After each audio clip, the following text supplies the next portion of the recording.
Sapo que chama chuva e que diz que foi, não foi. A mulher que pega foice tem o traje de viúva. Raposa que come uva tem o dente degotado. Homem que faz machado já pode chamar ferreiro. Nego do beiço coveiro tem o pé aparentado. Rádio Web EO.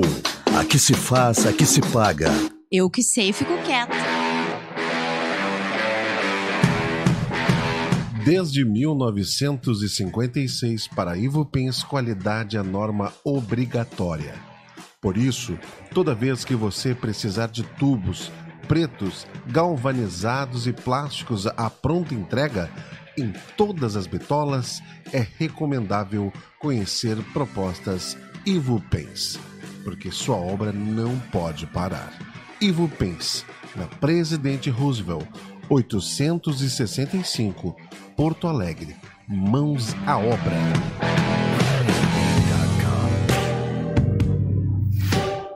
Está lá você, tomando sua cervejinha artesanal com a galera, de boa, quando um olhar mais atrevido chega forte até você. Você que ainda não bebeu todas e lembra ter no carro um cheque presente do Mumbai. E pimba, a noite tá valendo. Cheque presente Mumbai incrementa qualquer relação. Quem gosta, presenteia. Motel Mumbai, na Oscar Pereira, 1786, Porto Alegre.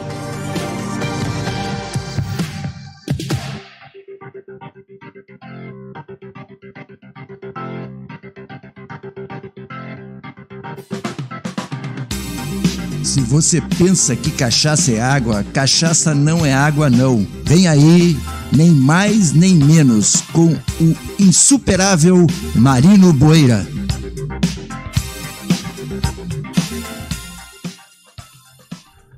Nem mais, nem menos, estamos de volta. Gostaria de fazer uma pergunta para vocês, né? Primeiro uma lembrança minha, né? Uma vez eu vi escrito no muro, a palavra cão não morde. Você pode falar no cachorro, né, que você não vai ser mordido, não vai ser atacado. E a palavra comunismo, comunista, ela assusta? Por que as pessoas têm medo dessa palavra? O que ela significa? Qual é a história que está por trás dela?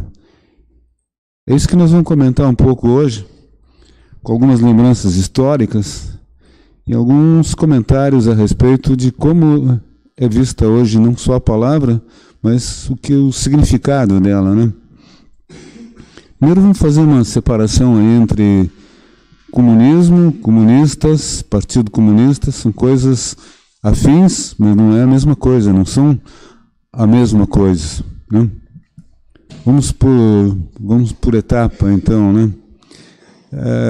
Comunismo tem de comum, as coisas comuns, praticamente em toda a humanidade, principalmente nos seus primórdios, as pessoas exploravam determinadas coisas de forma comum.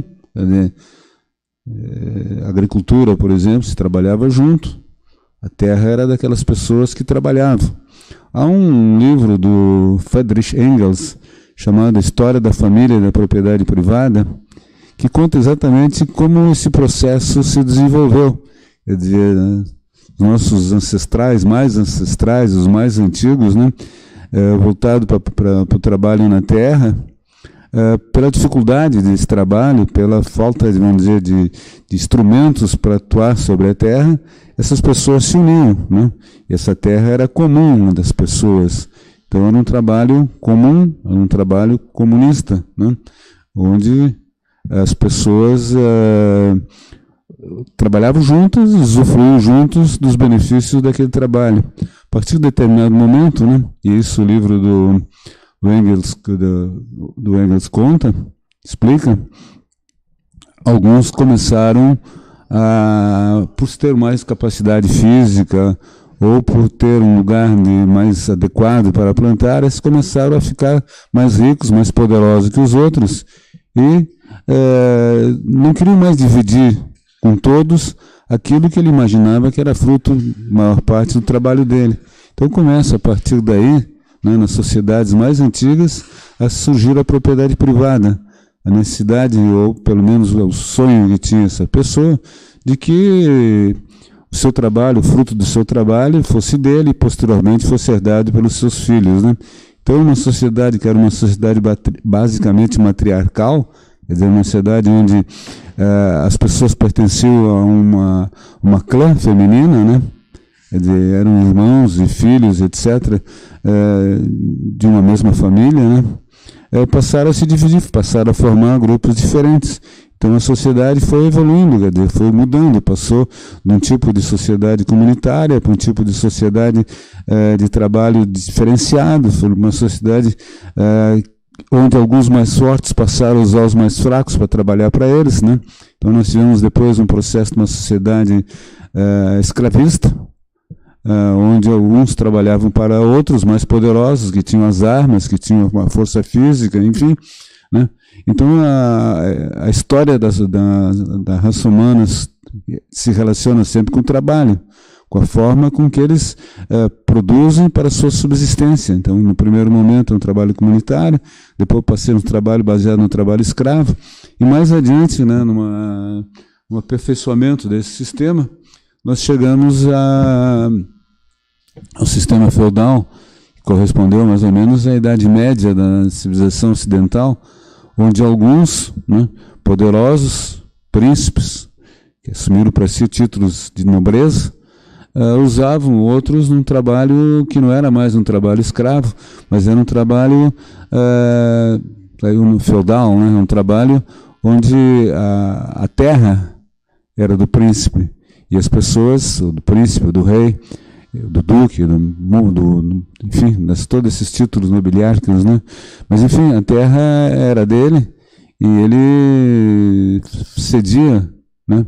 Fazia uma cedência para que outros plantassem ali e ficava com uma parte, né, do resultado desse trabalho. Então nós tínhamos aí uma sociedade feudal. Mas uma cidade feudal é uma cidade limitada, né? Uma cidade de poucas possibilidades de crescer. E o mundo cresceu, o mundo se desenvolveu, a economia se desenvolveu, quer dizer, os países, principalmente os países europeus, começaram a buscar na África, na Ásia, né, aquilo que lhe faltava nas suas terras, e a economia passou a se globalizar, a economia passou a ter que sair de dentro do feudo. Hoje ainda se usa essa palavra, um feudo, né? O que é um feudo? O feudo é um negócio fechado, num grupo só, né, que não tem condições de crescer globalmente. E a economia não podia ficar aprisionada a vida inteira, né? Aquele sistema, né, baseado numa forma, de certa maneira, precária de desenvolvimento, né? Então, nós vamos encontrar, a partir de 1500, mais ou menos, com as grandes descobertas, com a globalização, com o comércio internacional, um rompimento, vai se romper essa estrutura feudal, né?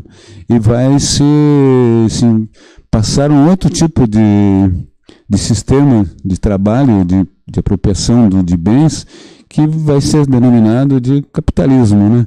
Quer dizer, numa fase inicial, uma fase comercial, posteriormente com uma característica de industrial, quer dizer, o acúmulo que algumas potências, alguns países, principalmente a Inglaterra, a França, e menos Portugal, menos a Espanha, passaram a transformar esse capital acumulado pelo comércio, pela compra vantajosa, nem era compra, quer dizer, traziam da África e da Ásia determinados bens, né, inclusive escravos, né, para trabalhar nas suas plantações, nas suas agricultura, e passaram a ter, então, uma economia que não era mais a economia feudal, quer dizer, não era apenas a terra, que era dos grandes senhores, mas também o trabalho, o resultado do trabalho. E durante muito tempo também era propriedade deles as pessoas que trabalhavam nessa terra, né, os escravos. Caso muito comum, quer dizer, jamais fora, vamos dizer, da Europa, mas muito comum, quer dizer, na economia dos países da América, né, os Estados Unidos, basicamente, o Brasil também, sim, também muito o Brasil, né, e um pouco menos a América Espanhola, mas também o trabalho baseado, quer dizer, o capital era gerado não apenas pela produção de bens, mas pela posse, né, da terra, dos bens e dos trabalhadores, né. Esse sistema vai se aperfeiçoar, quer dizer, a escravidão em determinado momento se torna um empecilho para o desenvolvimento econômico, né, na medida em que os escravos eram apenas fazedores de coisas e não consumidores, né.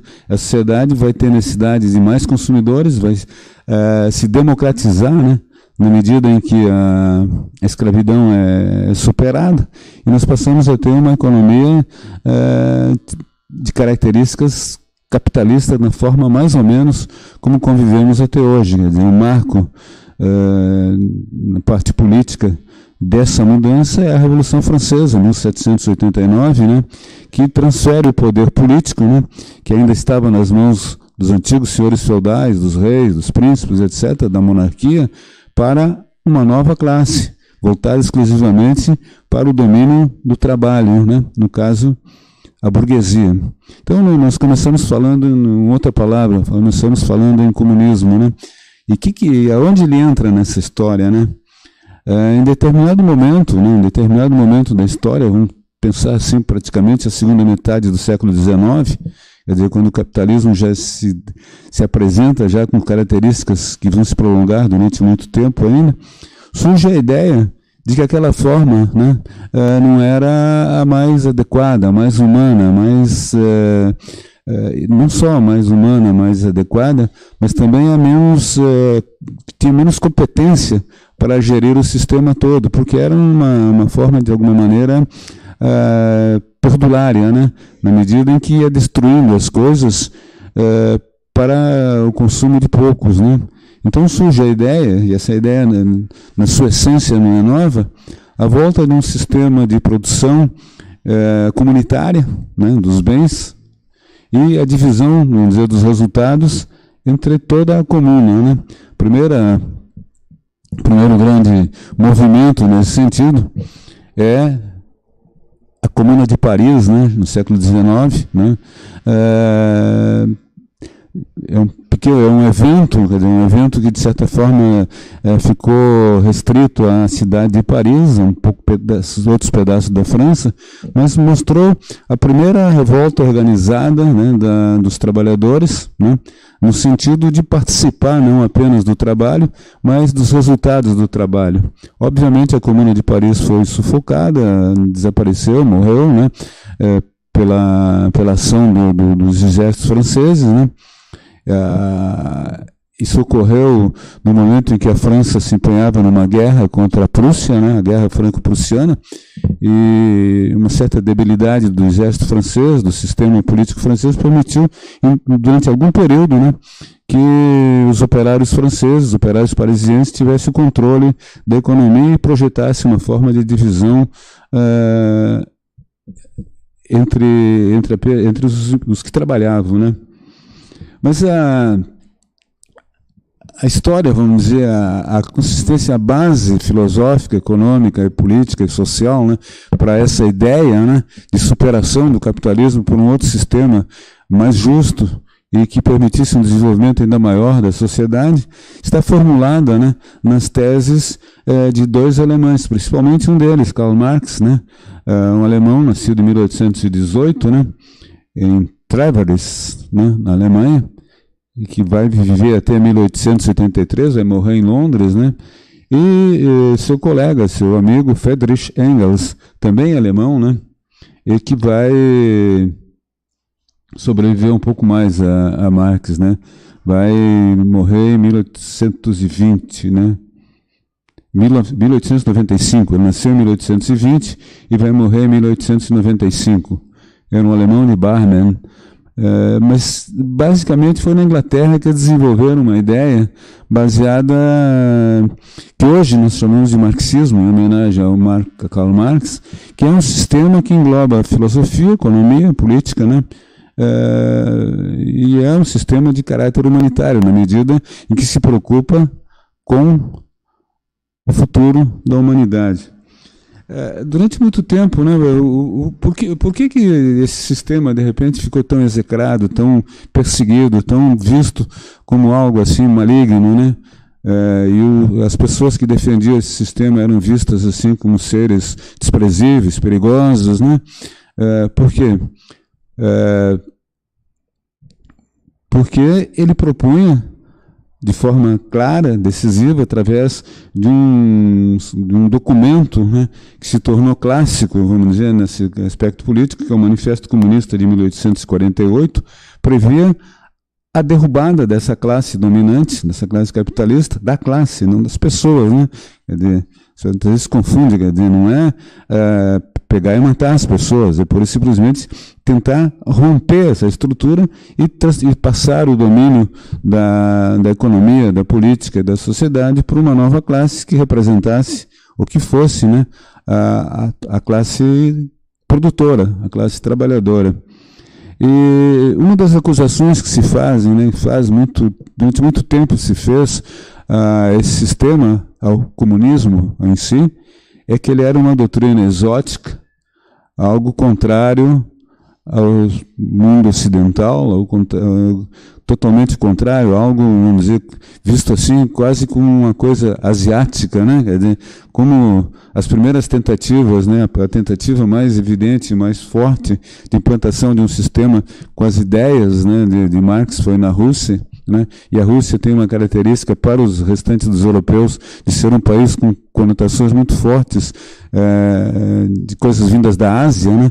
E que para o pressuposto, né, ocidental era algo exótico, algo assim atrasado, né? Então se colocou para Marx essa pecha, né, e para o marxismo de ser uma ideologia exótica, estranha aos costumes ocidentais. É estranho, totalmente fora de propósito isso, né? Porque Marx e Engels, né, principalmente Marx, né, baseou sua doutrina num tripé, né? Um tripé totalmente de características ocidentais, profundamente ocidentais, né? Ele se baseia no que? As discussões de Marx como filósofo é de crítica e de contestação e de avaliação dos trabalhos dos filósofos alemães, principalmente Hegel, Feuerbach, né? Principalmente esses dois, né? Mas outros também. É o ponto de partida, vamos dizer, da doutrina marxista, no ponto de vista filosófico, a filosofia clássica da Alemanha. Todo mundo diz hoje, até em tom de brincadeira, que sujeito para ser filósofo, no lugar tem que ser alemão, né? Quer dizer, foi lá na Alemanha que surgiram os grandes filósofos, né? Hegel, principalmente, né? Com a ideia da dialética, né? Quer dizer, a questão da interferência de causas e efeitos, da síntese, resultado da tese, da antítese, e finalmente esse resultado final, a tese, né, resultado do combate de forças opostas, né? Isso é uma ideia, uma teoria, um ponto de partida filosófico, né? Quer dizer, não é uma discussão de botequim, né? É uma discussão de academia. Enfim, um dos pontos de partida é a filosofia hegeliana, principalmente, que embasa os conceitos de Marx sobre a sociedade. Outro pé nesse tripé de Marx é os movimentos socialistas franceses. Quer dizer, todos aqueles primeiros movimentos franceses no sentido do igualitarismo, né? O igualitarismo que não devia ser apenas uma palavra, mas devia ser uma lei, né? Então temos o segundo pé do tripé de Marx, que é as ideias políticas, aí, quer dizer, a filosofia alemã, a política francesa e basicamente, né? Porque o Marx é muito conhecido e é basicamente conhecido pela sua obra O Capital, né? Então a economia que trata o capital, a economia inglesa, economia clássica inglesa, Ricardo, outros, a partir dali, né, que ele estrutura a ideia econômica que foi chamada depois do marxismo, né? Então nós temos na formulação de Marx e de Engels, né, essa ideia do tripé, da filosofia alemã, da economia inglesa e do humanismo, do socialismo francês. Então é algo profundamente ocidental, profundamente europeu na sua essência, né? Onde se centrava, né, as grandes cabeças pensantes da economia, da política, da filosofia, etc. Né? Então,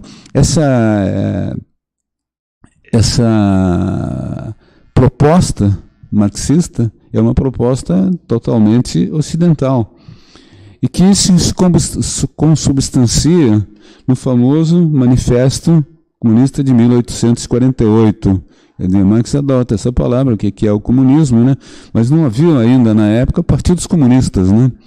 Nós temos ainda uma ideia apenas de transformação da sociedade para uma outra sociedade, né? Uma sociedade que, na visão de Marx, teria alguns passos, quer dizer, ela passaria, quer dizer, o sistema capitalista, e nós estamos vendo isso hoje com muita clareza, né, as crises sucessivas do capitalismo, né, que a cada vez que se recupera com uma perda enorme de energias, se recupera com miséria se espalhando pelo mundo. Veja a grande crise de 1929 nos Estados Unidos, com o crack da Bolsa de Nova York, né, se esparramou pelo mundo, né, destruindo riquezas, destruindo sistemas econômicos, modelos de trabalho, etc. Né. Vemos agora, recentemente, em 2008, né, a crise dos bancos nos Estados Unidos, só foi superado por investimentos fantásticos, né, de bilhões e trilhões de dólares, né, para segurar a economia, mas é um custo também fantástico, né? Quer dizer, hoje, se você olha a realidade do mundo, o mundo que produz riquezas incomensuráveis, convive com pobreza fantástica também, né? Quer dizer, a fome, a miséria nos países, principalmente da África, da Ásia, né? Aquelas cenas pavorosas, né, das pessoas fugindo, né, pelo Mediterrâneo em barcos improvisados, morrendo no meio do oceano para tentar chegar a um lugar onde talvez pudesse ter um emprego, né? As medidas que os países em determinado nível de desenvolvimento econômico adotam para impedir o acesso desses imigrantes, né? Quer dizer, as barreiras, que hoje não são mais apenas barreiras morais ou éticas ou de língua, são barreiras físicas, né? Quer dizer, por exemplo, os Estados Unidos constroem um muro, né, para se separar do México, né? Quer dizer, para impedir o acesso de imigrantes que fogem da pobreza dos seus países, pobreza gerada pela intervenção americana nesses países. Quer dizer, é muito claro isso. Quer dizer, os Estados Unidos intervieram praticamente todos os países da América aqui, moldando-os, transformando-os em fornecedores de matéria-prima para os Estados Unidos, para a Europa. Quer dizer, então, e esses muros hoje não são apenas ideológicos, são físicos, né? O muro, né, que separa o México, né?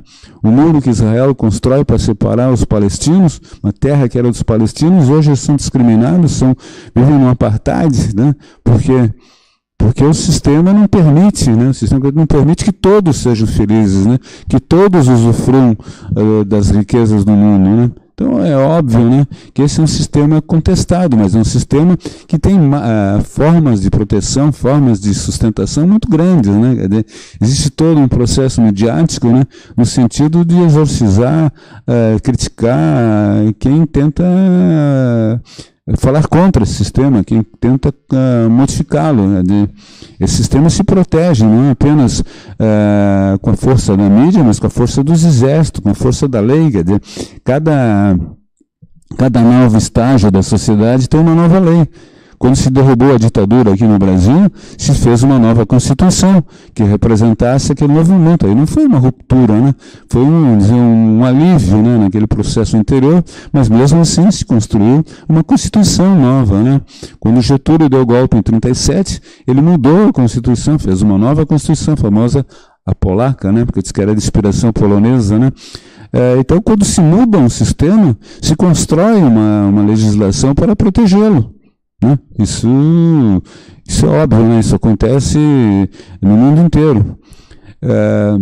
Então, a ruptura desse sistema, quer dizer, a ideia que Marx lança, né, com essa famosa frase em 1848, de abertura do Manifesto, um espectro ronda a Europa, o espectro do comunismo, né?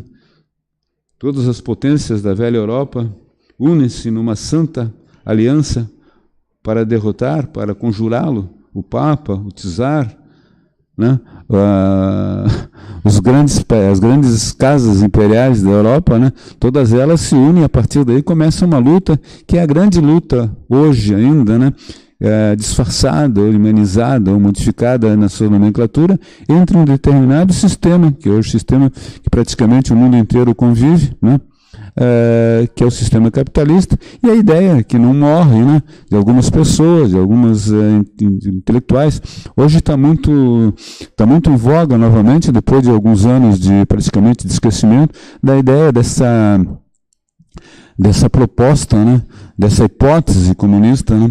Alguns filósofos franceses, né, como Alain Badiou, principalmente, Rancière, outros que não são franceses, como Zizek, né, que é dos Balcãs, né, outros húngaros também, né, se unem na ideia de fazer uma nova proposta, né, dessa forma de governo, quer dizer, essa nova ideia da propriedade comunitária dos bens de produção. Basicamente é isso, propriedade comunitária dos bens de produção.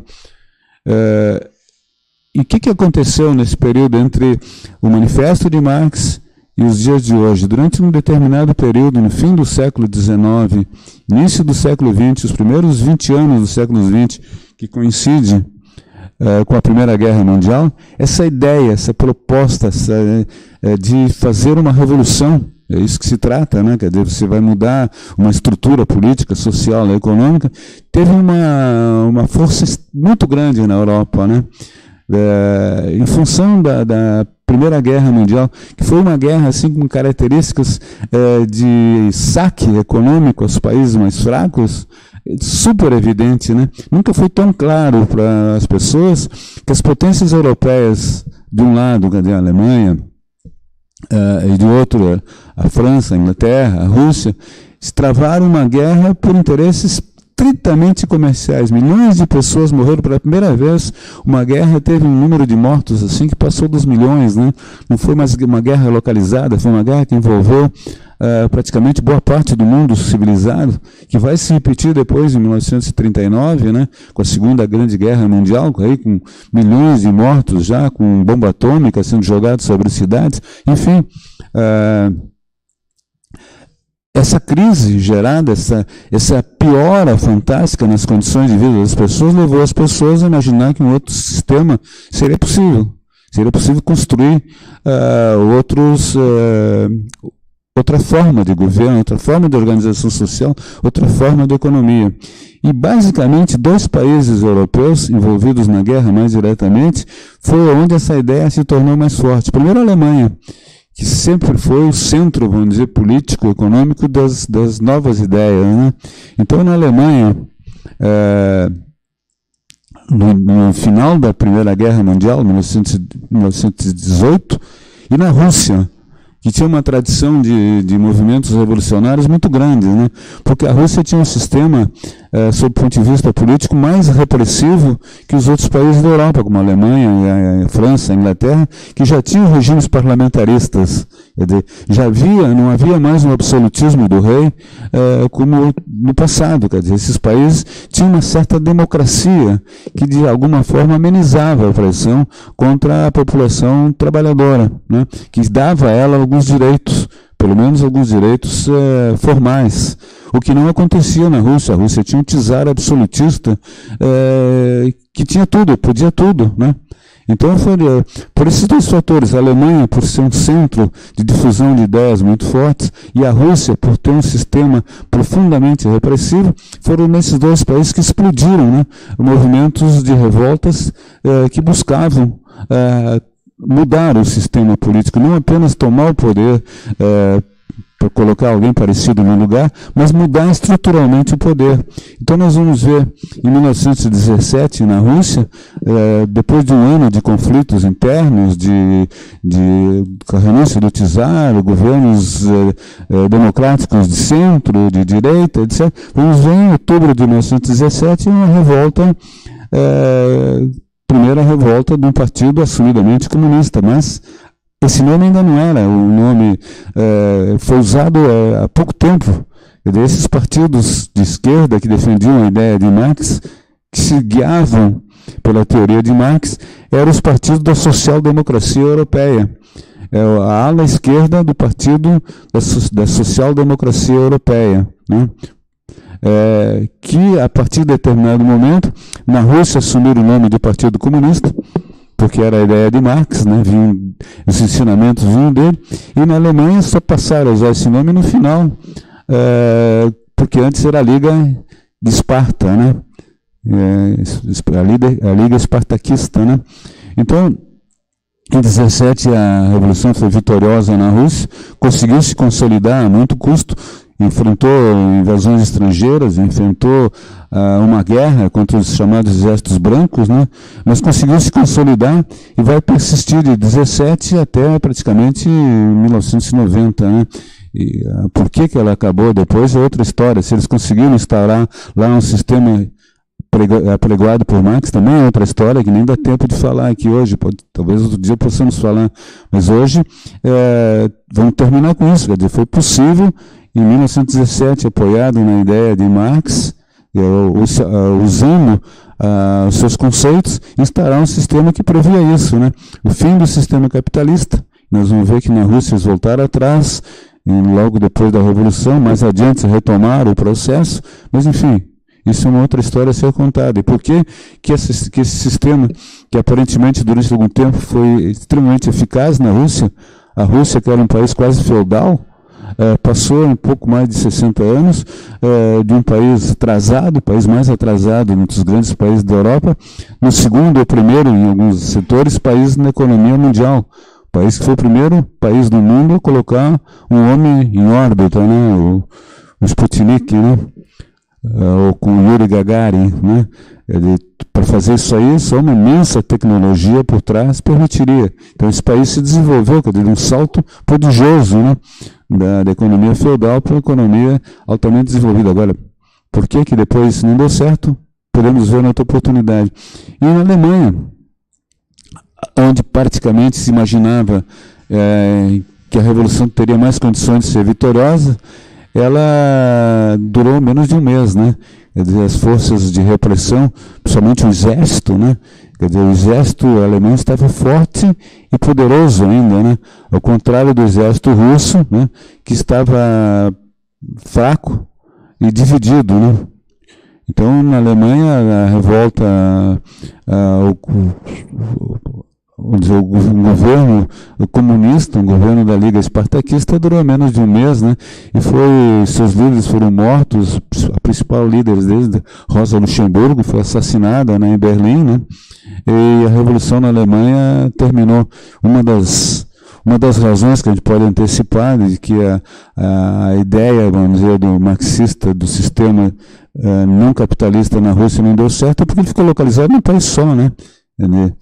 Toda a ideia de Marx era um internacionalismo, quer dizer, uma economia global unificada, né? Não capitalista. Isso não foi possível, quer dizer, a Rússia viveu durante seus 60 anos cercada pelo mundo capitalista, né? Com intervenções, com bloqueios, etc., né? Então, está aí uma das razões, né? Quer dizer, a ideia dos revolucionários era uma união principalmente entre Alemanha e Rússia, né? O que acabou não acontecendo, né? Bom,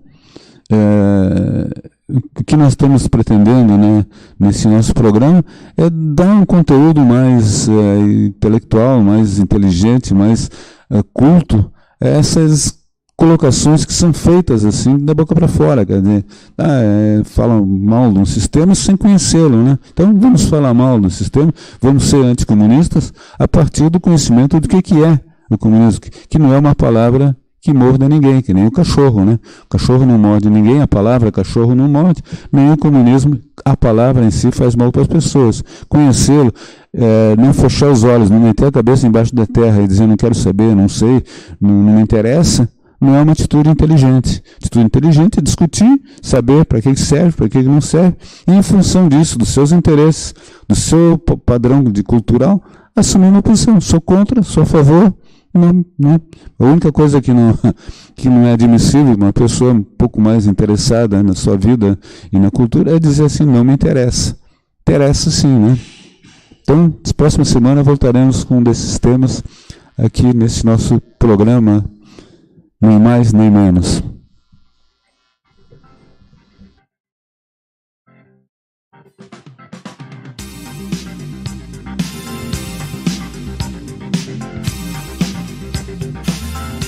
Rádio Web EO. Aqui se faz, aqui se paga.